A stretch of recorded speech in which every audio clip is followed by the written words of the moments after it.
Doctor Masood Parvez. आज आपसे कुछ ऐसे बिजनेस के बारे में बात करनी थी जो कि लोगों में बड़ी तेज़ी से फैल तो रहा है लेकिन नुकसान उठा रहे हैं और मज़ीद नुकसान उठाते रहेंगे। जैसे कि मैं पहले भी आपसे एक दफ़ा जिक्र कर चुका हूँ कि एस्ट्रोलॉप के बारे में मैंने वीडियो अपलोड की थी कि ये फ्लॉप बिजनेस है और उस वक्त लोग मेरे राय से मुत्तफिक नहीं थे, लेकिन बाद में नुकसान करके तो अब सारे कहते हैं जी आपने ठीक कहा था। तो आज एक और बिजनेस है जिसके बारे में जिक्र होगा, बल्कि दो। सिंध के फार्मर्स के लिए खुशखबरी, अगली practical biofloc fish farming, shrimp और गोड फार्मिंग का आगाज़ कराची में हो रहा है। 7 और 8 जनवरी 2022 को बायोफ्लाक और 9 जनवरी 2022 को गोड फार्मिंग ट्रेनिंग होगी।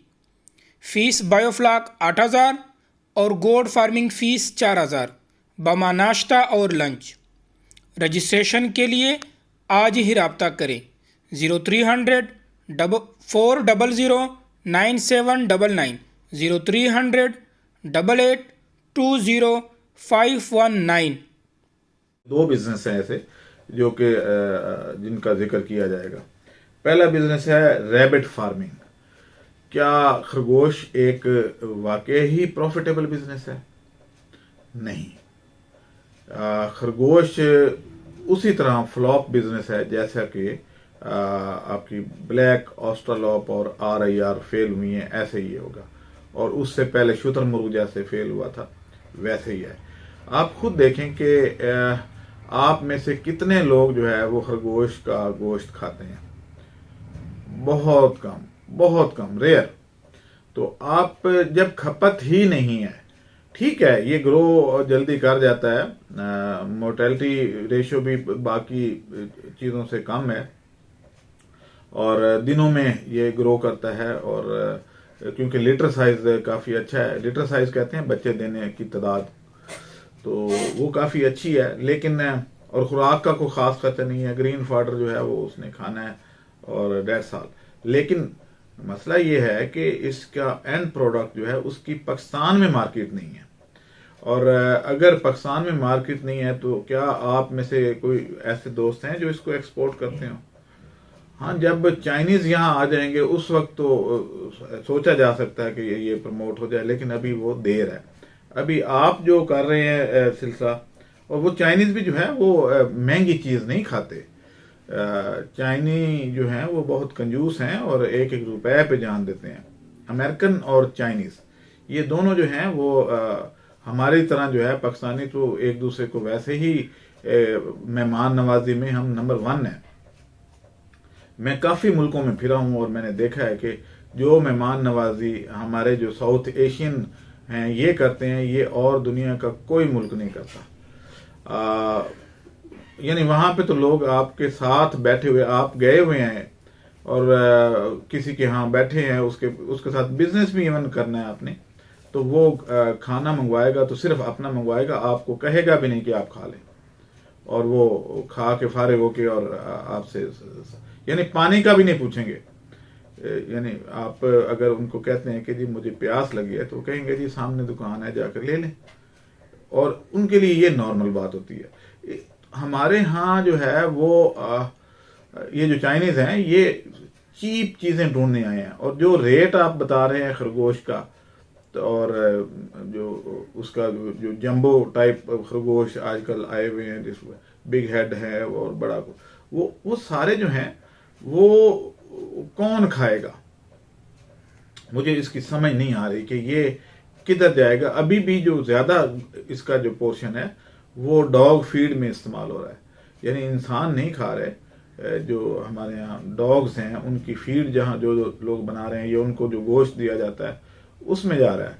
मैंने बल्कि कुछ फार्मर्स को देखा है कि वो ये कैट फिश और सोल को भी इसका गोश्त डाल रहे हैं। तो वजह यही है कि उसका गोश्त नहीं बिक रहा। तो जो चीज़ खाने पीने में नहीं जाती वो कुछ ऐसे तो शौकिया तौर पे चलती है, लेकिन उसके बाद वो फ्लॉप हो जाती है। हाँ, मैं दुआ गो हूँ इनके लिए कि इनकी मार्केट बने और वो हो, लेकिन नज़र नहीं आ रहा कि इस रेट पे कोई खाएगा या कुछ करेगा। तो एक तो ये वजह है। अब आ जाते हैं एक और बिजनेस जो कि बहुत चर्चा है जिसका, और उसका नाम है अयाम सिमानी। ये एक मुर्गी है काले रंग की, जिसकी कलगी भी काली है, वेटल्स भी काले हैं, नीचे दाढ़ी को वेटल्स कहते हैं, और उसकी शैंक्स यानी पाँव भी काले हैं। तो अब मुझे हैरानगी इस बात की है कि लोग एक दूसरे को, और जो लेने वाले हैं वो भी बेवकूफ़ बन जाते हैं और लोग बना भी रहे हैं। अब अगर उसका फर्क है, गोश्त काला है, तो क्या उसकी न्यूट्रिशन वैल्यू बेहतर है? क्या वो कैंसर का इलाज कर रहा है काला गोश्त? क्या वो उसमें कोई ऐसी चीज है जो ओमिक्रॉन को खत्म कर देती है? नहीं। आम मुर्गी की तरह उसका गोश्त जो है वो वैसा ही है, ग़िज़ाइयत जो है वो बराबर है।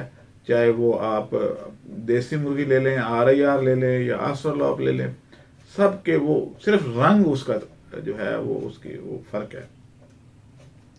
तो अब रंग जो है वो आउटर, यानी अगर कपड़ों का रंग काला या पीला हो तो इंसान का ज़मीर तो चेंज नहीं होता ना।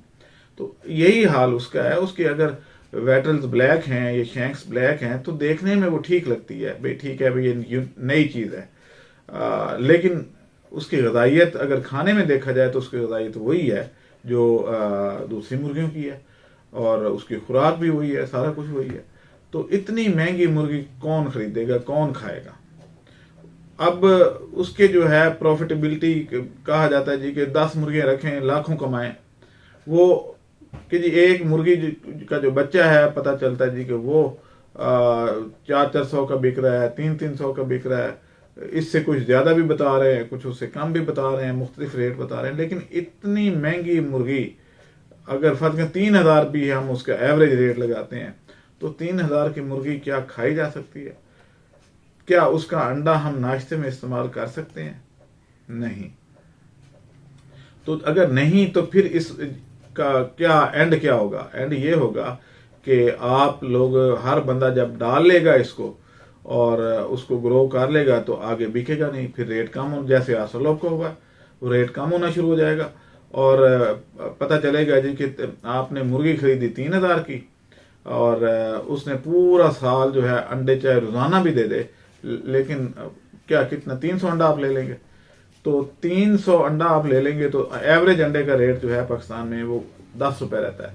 तो 300 रुपए की तो उसने आपको पूरे साल में रिटर्न किया, बगैर खुराक के चार्जेस डाले, मैनेजमेंट ये वो उसके बगैर। तो मुर्गी आपकी जो है वो सिर्फ अपनी कीमत पूरे साल में उतारती है। तो 80% तो फीड की कीमत है जो वो नहीं उतारती। जो अमवात होती हैं, जो दवाइयाँ हैं, वो सारा कुछ वो अलग से है। तो ये कैसे मुमकिन है कि ये एक प्रॉफिटेबल बिजनेस हो? तो ये ऐसे ही है जैसे कि डबल शाह करता था कि आगे से आगे वो लोग आते हैं, वो आगे चूल्हा सेल करता है, उसको वो ठगी लगा लेता है, और पिछला जो है वो जहां से लेके आता है उसको उसने लगाई होती है, वो आगे अपने गले से मुसीबत उतार के अगले के गले में डाल रहे हैं। बस ये है। तो मेरा ये ख्याल है कि ये दोनों बिजनेस जो हैं ये फ्लॉप हैं। ख़ास तौर पे जो ये मुर्गी वाला है, ब्लैक मुर्गी वाला, अयाम सिमानी वाली, तो ये तो बिल्कुल ही फ्लॉप है। तीसरी एक और चीज़ इसमें आ गई है कि हाई ससेक्स, वो भी ऐसे ही है। भाई अगर ये ऐसे होता, या इसकी कोई, या तो कोई इनफरादी चीज़ होती ना कि जनाब ये प्लस पॉइंट है, तो वो तो है नहीं। सिर्फ उसकी कलगी काली और टांग काली है तो इससे कोई फर्क नहीं पड़ता अंडे की, ना अंडे की कंपोजिशन पे ना गोश्त की कंपोजिशन पे। तो मेरा आप सबको मशवरा है कि इन चीज़ों से बचें। अभी कुछ दिनों में कुछ और आने वाली है मुर्गी, कॉर्निश एक ब्रीड है, हो सकता है वो आए जी कि ये बहुत अंडा देती है। इसका जो अंडा है वो 465 दिन ये अंडा देती है साल में। तो ये एक माफिया है जो इस तरह की हाइक क्रिएट करता है, और भोले भाले इंसान जो हैं इसमें ट्रैप हो जाते हैं। तो बीइंग एक्सपर्ट मैंने आपको अपनी राय दे दी है, बाकी आपकी मर्जी है कि आपने ये काम करना है या नहीं करना, या आप करना चाहते हैं या नहीं चाहते। मेरा मकसद तो सिर्फ आपको अवेयरनेस देना है। आप मुझे इजाज़त दें। अल्लाह हाफिज़। हमारे चैनल को सब्सक्राइब करें और साथ में बेल आइकन को भी दबा दें ताकि हमारी हर नई आने वाली वीडियो आप तक बआसानी पहुंच सके।